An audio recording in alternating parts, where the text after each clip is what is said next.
How you doing there? Welcome back to Babylon Talmud. Today we're studying Daf Kuf Yud Ches, Daf 118 of Masechta BavaBasra. Friends, I don't know. I think we're still doing like dividing up the land kind of stuff. All right, so we're starting Daf at Kuf Yud Zayin Amud Beis. Hopefully this Daf will go smoother than yesterday's Daf. Okay. So where are we? So Amalei Apopala, where am I? So Simin le Rav Tzlofchad v'Yosef Ichpol Menashe Yechoshev. Amalei Apopala Bai says Rav Apopala Bai B'Shlom Lamando Amalei Yotzei Mitzrayim Nischalko Oretz. So it says Rav Apopala Bai. Okay, I understand according to the opinion who says that the land was divided up to those who left Egypt. Hanu Dichsev. That's why the pasuk says. That's how you can have people with different sized portions. Because if you have a tribe that at the time that they left Egypt was a larger tribe at that time, but now at the time that they came into Eretz Yisrael, it was a smaller tribe, well then they're going to get more land to divide against among less people.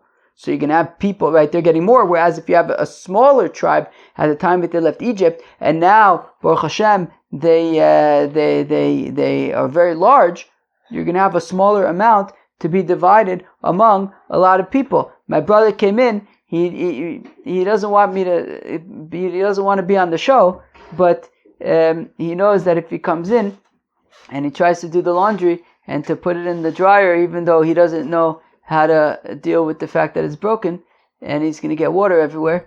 But, Azoy. So, where are we? So, he'll figure it out. He's good at figuring things out. I'll go upon him. So if you have a smaller tribe that then, Baruch Hashem, they had a lot more people now, so they're going to have smaller amount to divide among more people, they're going to have less. So I understand, so people are getting different sized portions. So what does it mean if it's based on the people who come to Eretz Yisrael? So then they're just divided. You take the number of people that came to Eretz Yisrael. I think they already said what it was. It was 600, what does it say? 600,000, ve'elef 601,000, shvamios 601,700,000, v'shloshim 601,730. So I take all of Eretz Yisrael, divide it up in that many pieces, and azoy, everybody gets the same number, everybody gets the same amount. So it sounds like in order to have different people getting different sized amounts, so then it would be like the Yotzei Mitzrayim, no? Kasha, it's taka good kasha. V'omer says Rapapa Tabai, Bishop Lamando Amar Yotzei Mitzrayim. I understand according to the opinion who says that it was divided based on the Yotzei Mitzrayim. Hainu dekot tzavchon b'nos tzlofchon. That's why the b'nos tzlofchon were upset, because they're saying, look, our father left Egypt. We should be entitled to receive epis on his account. If there was a son, we would have received epis. We should receive epis. So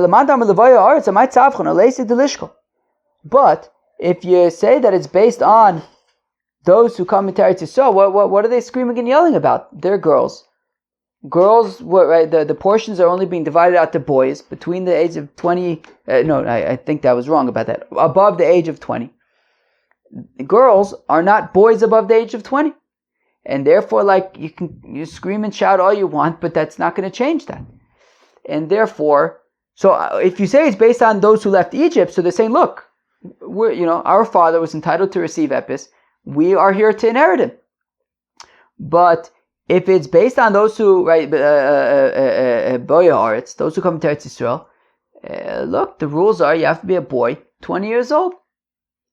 And they aren't. So what are they screaming and yelling about? They simply don't qualify. So again, v'amalei, I'm reading that again. I understand if you say Yotzei Mitzrayim, I had to call Tzavchon b'nos tzlofcha. That's why the b'nos tzlofcha are. So now my sister-in-law is here also. She's also going to try and figure out how to use the dryer. All right. Al Koponim. It's good for the noise cancelling headphones. I'm asking in Yeshua the Sa'arts. So I understand that's why the B'no Slavcha are getting all upset, because they're saying, why should we lose out? It's based on Boya Arts. What are they getting so upset about? Look, Slavcha wasn't there to take Epis, and only they're there. They aren't boys between the more than 20 years old. So that's the rules. 1 second. Yeah, okay. Yeah, yeah, I don't know where I got this concept of between 20 and 60. Every time I look, it's just 20. Okay, so it's just 20. But you can say that it is based on Boya Aretz, because we said yesterday that even if you say the Boya Aretz, you then go back and to Chefer. So meaning, the way that it would go is that, so even if it's based on Boya Aretz, right, so they aren't going to qualify because they have to be boys 20 years old. That's not them. However, the thing is, their uncles, right, they had a father. Their father's no longer alive. But their father had brothers. Their uncles essentially, are going to be getting portions in Eretz Yisrael, because they came into Eretz Yisrael, they're 20 years old, and they're boys. So they're going to get portions. And we said that portion then, they're basically the messengers of Chefer, their father, and their portions would then go back to Chefer and be divided up equally among the children. So they're saying that even though we wouldn't get our own portions, but our uncles are getting portions, which is then going to be divided among all of the children of Chefer, including presumably our father, and we should inherit that portion.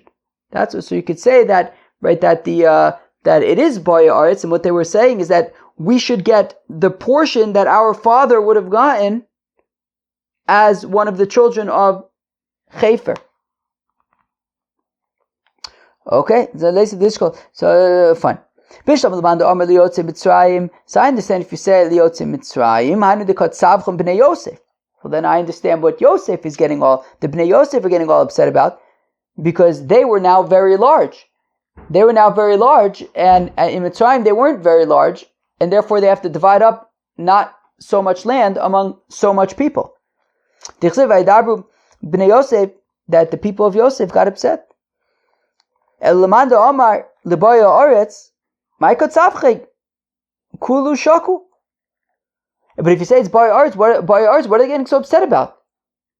Just, if you're a lot of people, you get a lot of portions. Well, you only get a portion if you're 20, and they had a lot of people that were not yet 20. Abai says, says Abaye, from the fact that we're only pointing out B'no Slavcha, that the B'no Slavcha raised their voices and they protested, implying that everybody else was happy. That everybody else received. Because if there were other people who didn't receive, right? Because we said if people weren't by Mitzrayim, if they weren't 20 at the time they left Egypt, they weren't 20 when they arrived, so they would kind of fall through the cracks. So everybody ended up receiving something, because otherwise we would have heard about them complaining or protesting. Maybe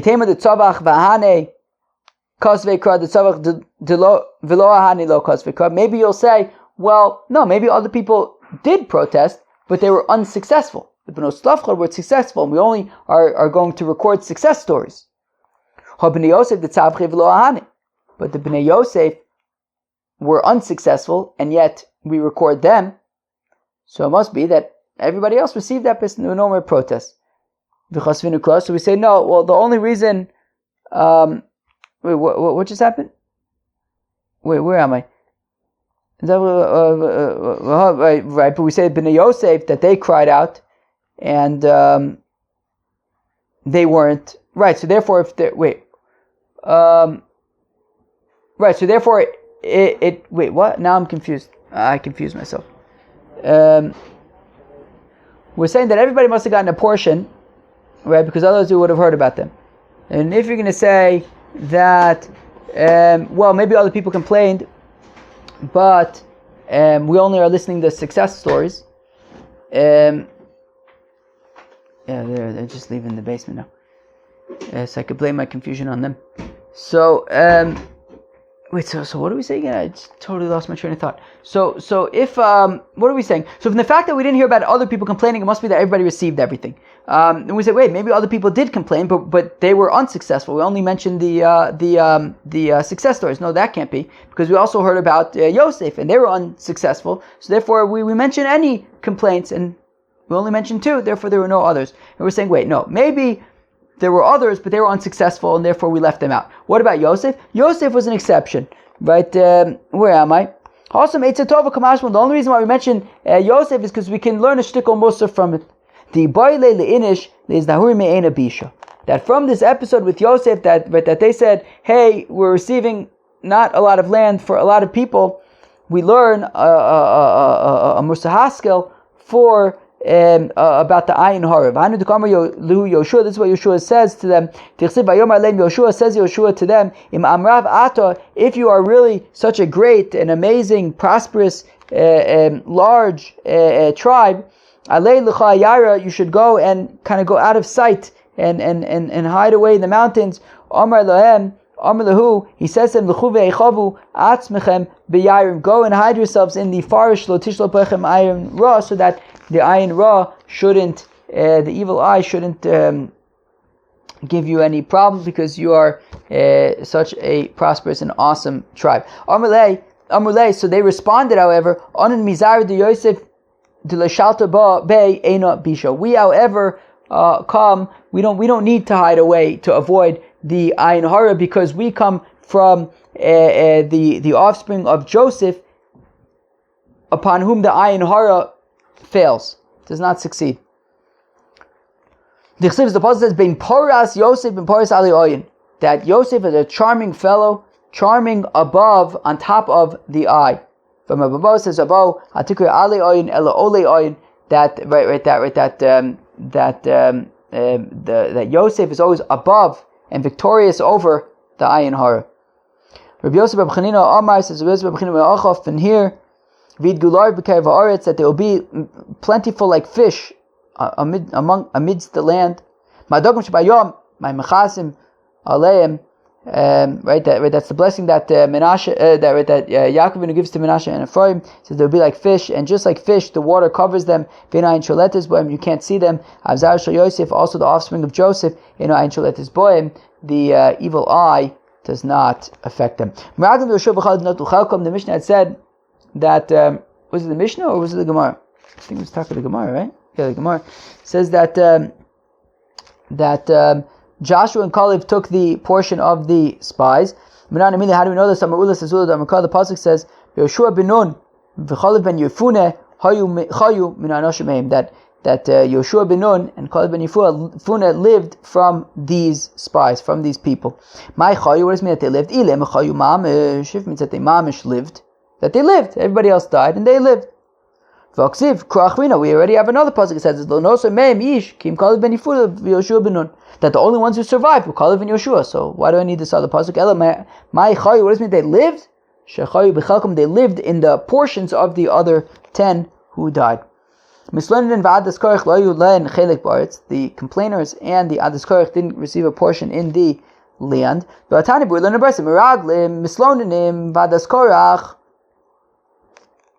That the spies and the complainers and the group of around Korach, Yoshua and Caleb took their portions. Lokasha, it's no problem.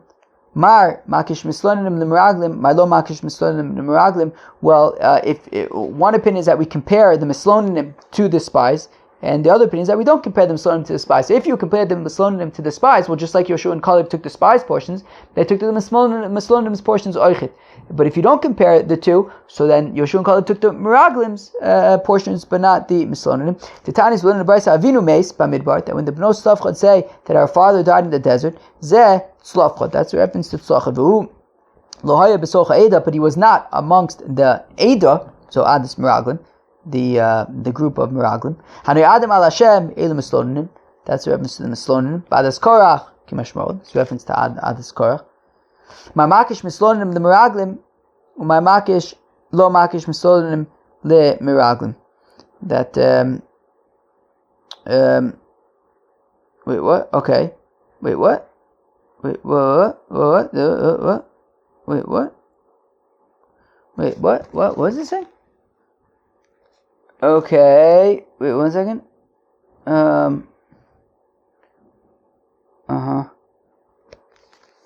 Okay. Oh man, I don't have the article to quickly check this out here. But okay, one opinion compare. I don't understand though. Okay.